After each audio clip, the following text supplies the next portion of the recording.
Welcome to the world of scale modeling with Mike Ashe, where techniques, tips, and creativity come alive with dozens of tutorials, projects, tape-up reviews, and picture references to help you build better scale models and enjoy our wonderful hobby.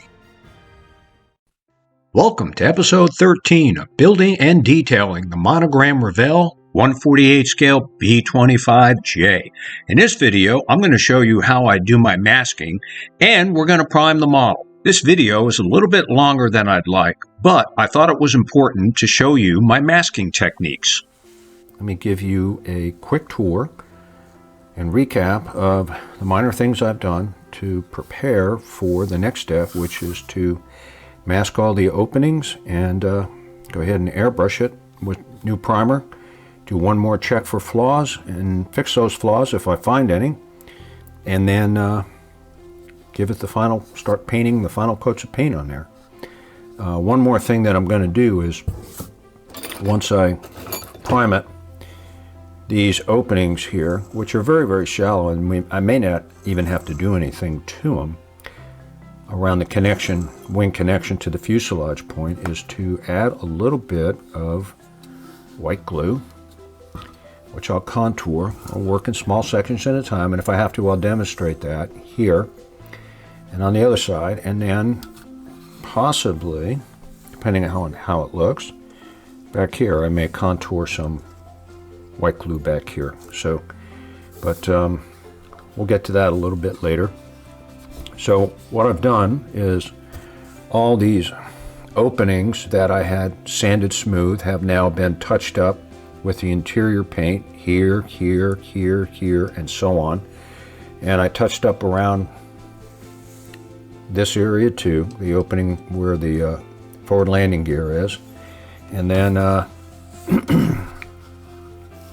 gonna interject some still photography here and show you how I airbrushed the inside of this area.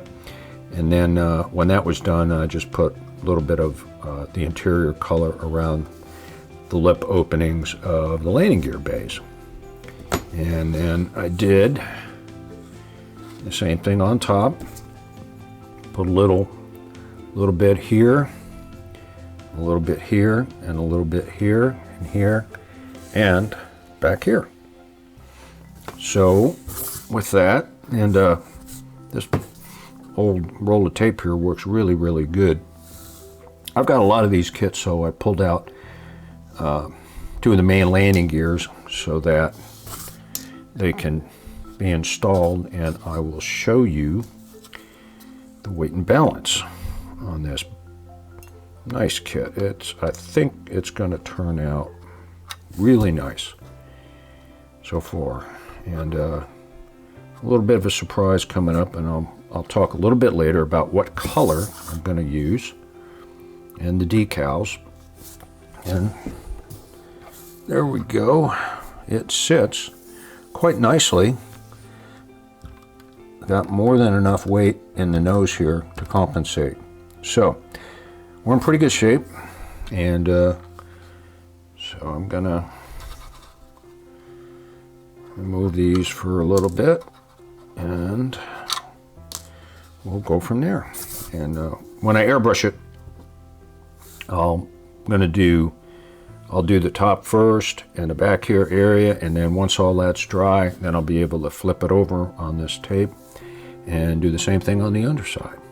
So we're moving along. Oh, I also hand brushed a little bit interior color on the inside here, and I'm just going to make some lenses from my water punch set, paint them silver and put them in here to replicate the lights.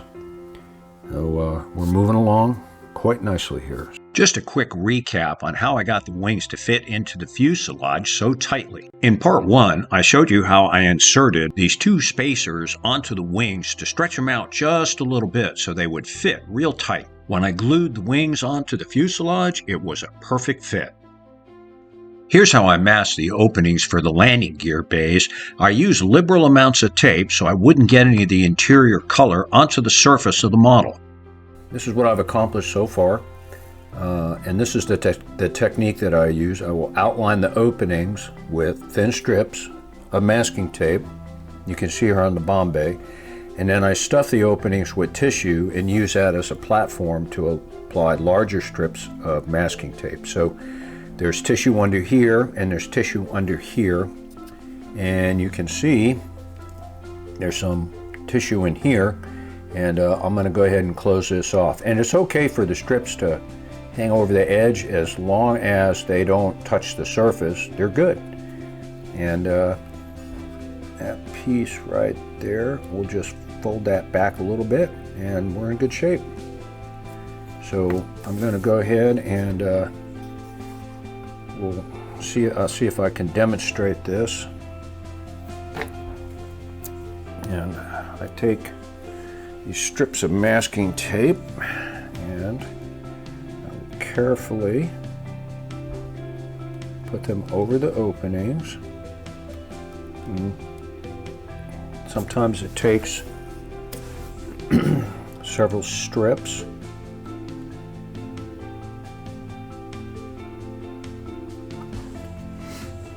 To achieve what I want.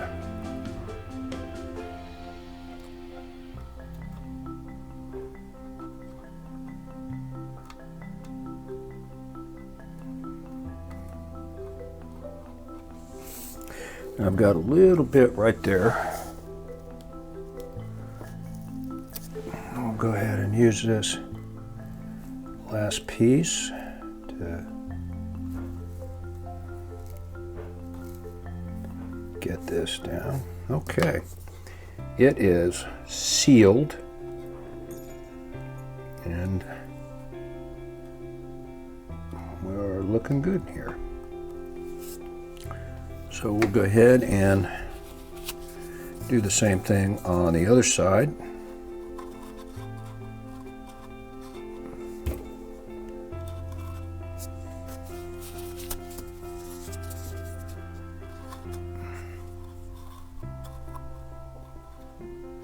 When I take the tape off, it'll pull the tissue. Most of the tissue will come right out. So off to the left here, I've got my tape laid out on the cutting board. I have two strips, one on top of another, and I just cut squares with my sharp number 11 X-Acto blade, and I'll go ahead and start covering this.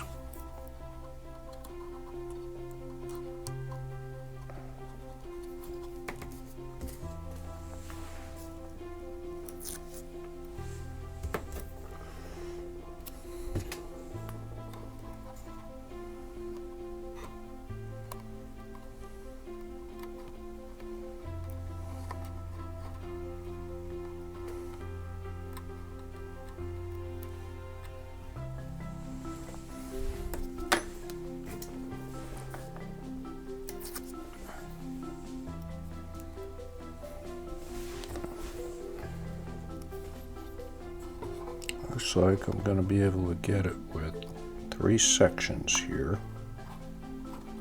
Yep, got it. Okay, whoop, missed a little area up here. Go ahead and rotate the aircraft a little bit and cut a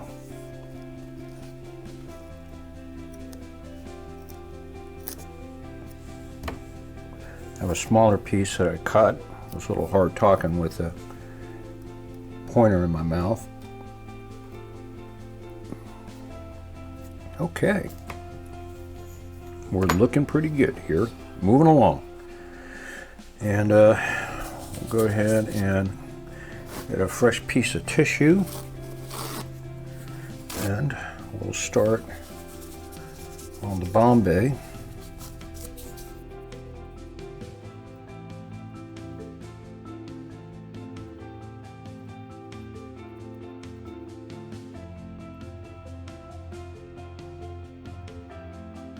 We're going to go ahead and speed the video up here to save some time.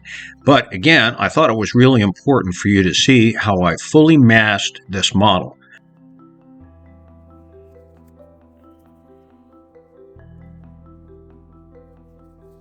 This masking technique can be used for any model aircraft in any scale.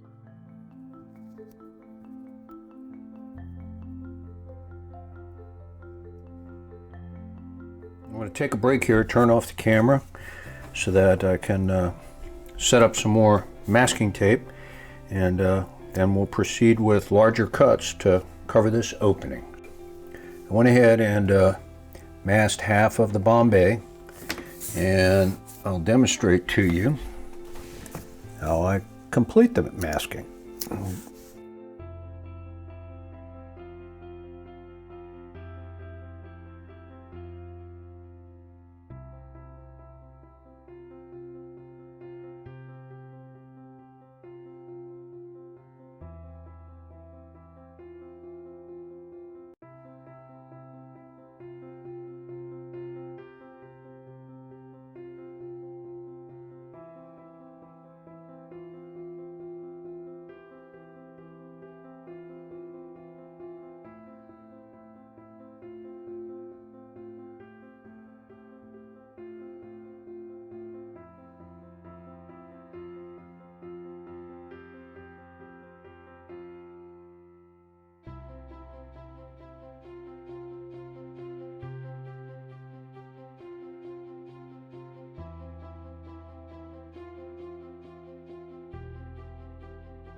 It's really important to take your time, cut small strips of masking tape, and carefully position each one into place. While this is a somewhat time-consuming process, the results are just spectacular. All the demarcation lines between the colors will be real sharp.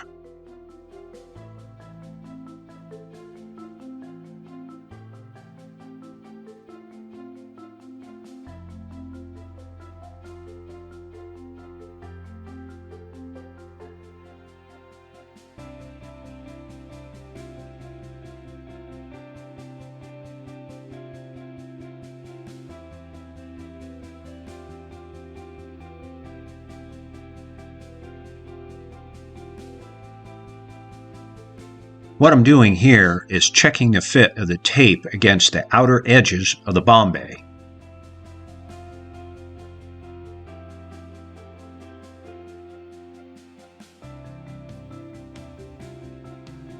All right, we are looking good.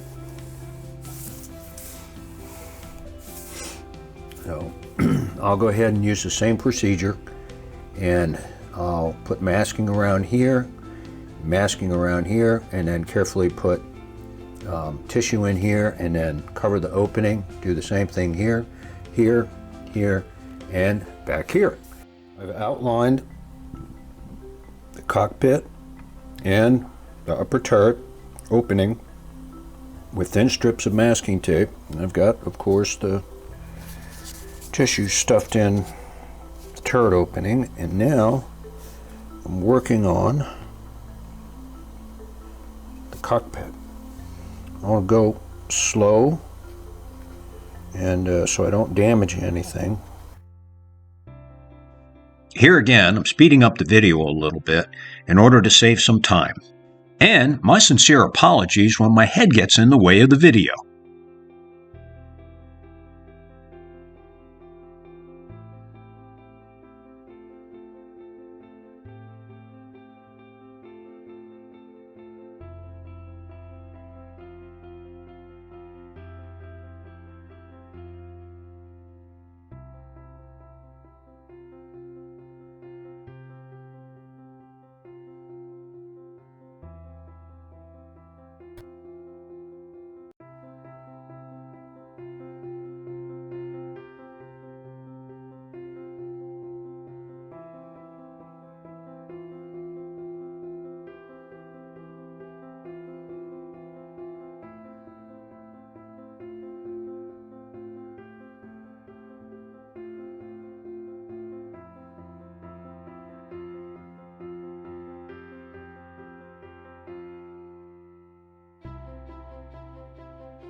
I've got one tiny opening right there that I don't want any. Just a little bit of overspray can really get inside of a cockpit, so we need to make sure that we're tightly sealed. And we're there.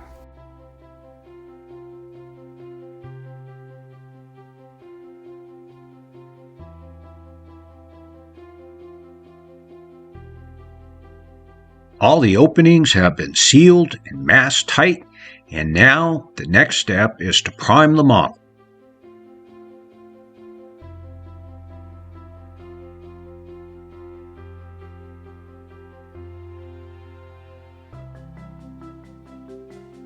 One of the things I'm doing here is I'm checking all of the edges where the tape slightly sticks above an opening to make sure that the tape is straight up and not flat against the surface of the fuselage or the wings.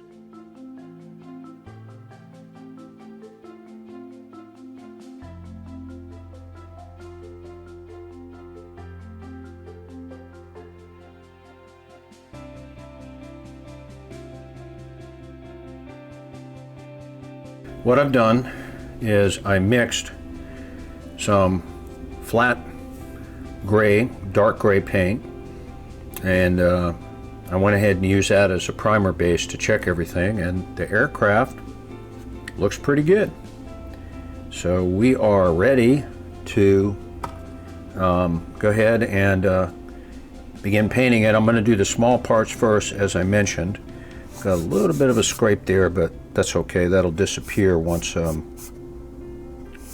start airbrushing. So it's looking pretty good. The joints where the wings attach to the fuselage look good, and the underside looks good. So stay tuned for episode 14, where I provide a good explanation of the paint colors I'm using, how I mix the paint, and what happens when you apply a clear flat coat. Thanks for watching, and don't forget to subscribe to our channel and give us a thumbs up. And when you get the chance, visit our website at www.mikeashley.com, where you're going to find dozens of free PDF downloads, including tutorials, picture references, model galleries, projects, and my 5 original scale modeling books. Thanks to Ben Sound and Videvo for the royalty-free music, and happy scale modeling!